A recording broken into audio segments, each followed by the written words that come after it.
প্রথমে এই হেডিংটা পড়ে নেবেন ওপেন করার পরে, এবং এরপরে এখানে দেখতে পাচ্ছেন সিরিয়াল নাম্বার,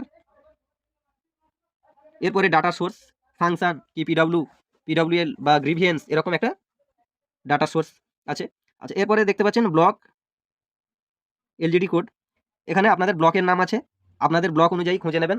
এখানে আপনাদের গ্রাম পঞ্চায়েত আছে, আপনাদের গ্রাম পঞ্চায়েত অনুযায়ী এটা খুঁজে নেবেন, নিচে স্ক্রল করে দেখে যাবেন অন্যান্য গ্রাম পঞ্চায়েতও নাম আছে। এখানে আপনাদের ভিলেজ এলজিডি কোড আছে, তো আপনারা এই ভিলেজ এলজিডি কোডটা নিচে স্ক্রল করে দেখে নেবেন, নিচে অন্যান্য ভিলেজ বা গ্রাম আছে। এখানে রেফারেন্স আইডি, এখানে আপনার রেফারেন্স আইডি নাম্বার আছে। এখানে বেনিফিশিয়ারি নেম, মানে আপনার যখন এন্ট্রি করা হয়েছিল নামটা, সেই নামটা আছে। এবং এখানে ফাদার এবং হাজব্যান্ড নেম, এখানে ফাদার বা হাজব্যান্ড নাম শো আছে, আপনারা দেখে নেবেন যে আপনার নামের সঙ্গে ফাদার বা হাজব্যান্ড নামটা ম্যাচ করে নেবেন। এবং এখানে যে স্ট্যাটাস, এখানে দেখে নেবেন এলিজিবল আছে কিনা। ভিউয়ার্স, এই ভিডিওতে আমরা পুরুলিয়া জেলার আবাস যোজনার ফাইনাল লিস্টের পিডিএফ ফাইলটি ডাউনলোড করে দেখাবো।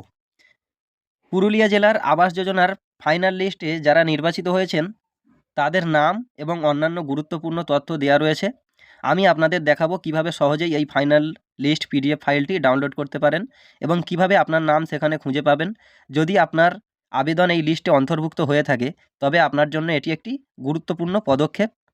আশা করি এই ভিডিওটি আপনাদের উপকারে আসবে এবং যাদের নাম লিস্টে রয়েছে তারা আবাস যোজনার সুবিধাও নিতে পারবে। পুরুলিয়া জেলার সিস্টেমটা সম্পূর্ণ আলাদা, যেভাবে ডাউনলোড করব পিডিএফ ফাইলটি সম্পূর্ণ আলাদা সিস্টেম। তো তার জন্য আপনারা অবশ্যই ভিডিওটি পুরো দেখতে থাকুন। তো চলুন শুরু করা যাক। আপনারা আপনাদের মোবাইল বা ডেস্কটপে যেটাতে খুশি আপনারা করতে পারেন ডাউনলোড। তো আমি করছি মোবাইলে এবং আমি ক্রোম ব্রাউজার ওপেন করেছি।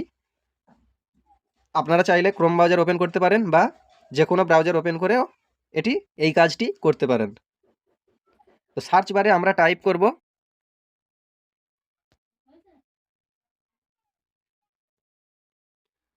পুরুলিয়া জেলা পরিষদ, এরপরে এটাকে আমরা সার্চ করব।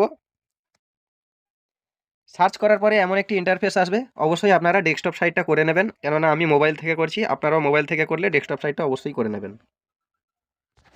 এরপর নিচে একটু স্ক্রোল করব, সরি নিচে স্ক্রোল করতে হবে না, প্রথমেই যে দেখতে পাচ্ছেন এই যে সাইটটা পুরুলিয়া জেলা পরিষদ .in, তো এখানেই আপনারা টাচ করবেন।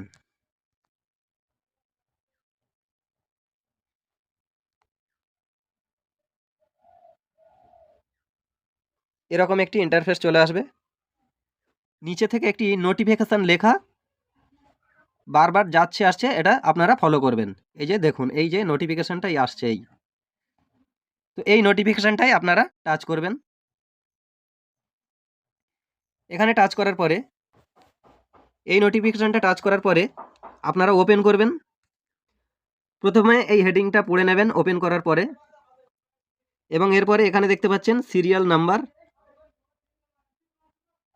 এরপরে ডাটা সোর্স, ফাংশন কি পিডব্লিউএল বা গ্রিভিয়েন্স এরকম একটা ডাটা সোর্স আছে। আচ্ছা, এরপরে দেখতে পাচ্ছেন ব্লক এলজিডি কোড, এখানে আপনাদের ব্লকের নাম আছে, আপনাদের ব্লক অনুযায়ী খুঁজে নেবেন।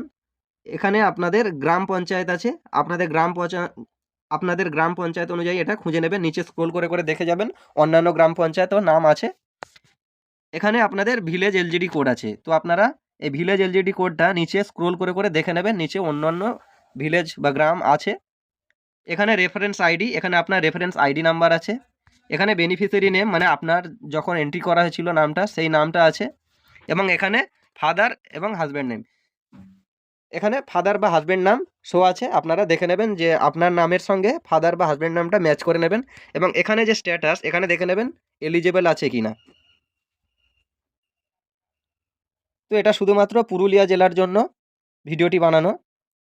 এই ভিডিওটি যদি আপনাদের কাজে আসে তাহলে অবশ্যই লাইক এবং শেয়ার করুন। আরও নতুন নতুন তথ্য পেতে আমাদের চ্যানেলটি সাবস্ক্রাইব করতে ভুলবেন না। ধন্যবাদ।